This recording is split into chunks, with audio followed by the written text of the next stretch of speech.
প্রায় ২৯ বছর আগে বেগম রোকেয়া শিরোনামের একটি সিনেমার শুটিং শুরু করেছিলেন দেশের জনপ্রিয় চলচ্চিত্র অভিনেত্রী শাবানা।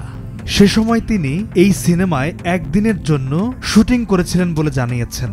নারী জাগরণের অগ্রদূত রোকেয়া সাখাওয়াত হোসেনের জীবনী নিয়ে বেগম রোকেয়া সিনেমাটি নির্মাণ শুরু করেছিলেন দেশের বিখ্যাত চলচ্চিত্র নির্মাতা সুভাষ দত্ত। শাবানা অভিনয় ছেড়েছেন প্রায় ২৪ বছর পার হচ্ছে। অন্যদিকে সুভাষ দত্তের মৃত্যুর ১ যুগ পূর্ণ হবে আগামী ১৬ নভেম্বর। বেগম রোকেয়া সিনেমাটির কথা ভুলেও গেছেন এদেশের চলচ্চিত্র সংশ্লিষ্ট সবাই। তবে এর মধ্যেই গেল শুক্রবার শাবানার স্বামী চলচ্চিত্র প্রযোজক ওয়াহিদ সাদিক গণমাধ্যমকে জানিয়েছেন ২৯ বছর আগে বন্ধ হওয়া বেগম রোকেয়া সিনেমাটি পুনর্নির্মাণের প্রস্তুতি নিচ্ছেন তিনি।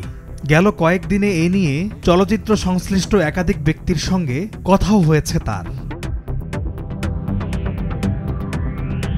অভিনয় ছেড়ে দিয়ে এখন স্থায়ীভাবে যুক্তরাষ্ট্রের নিউ জার্সিতে পরিবারের সঙ্গে বসবাস করছেন শাবানা। এর মধ্যে কয়েকবার বাংলাদেশে এসেও ছিলেন তিনি।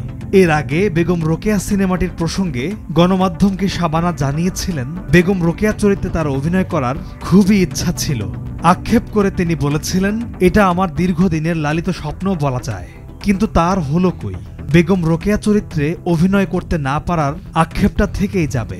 আমি মনে করি এখন সেই পরিচালকও নেই, আর আমার বয়সও এখন আর কাভার করবে না, তাই শুধু শুধু স্বপ্ন দেখলেও তো হবে না। শাবানার প্রযোজক স্বামীও জানালেন, শাবানা এখন আর বেগম রোকেয়া চরিত্রে অভিনয়ের পর্যায়ে নেই। তাছাড়া তিনি অভিনয়ে ফিরবেনও না, তাই এই চরিত্র নিয়ে কয়েকজনের কথা মনে মনে ভেবেছেন তিনি। এ মাসের মাঝামাঝি তিনি দেশে ফিরবেন। এরপর সিদ্ধান্ত নেবেন কে হতে পারেন বেগম রোকেয়া এবং কে হতে পারেন সিনেমাটির পরিচালক।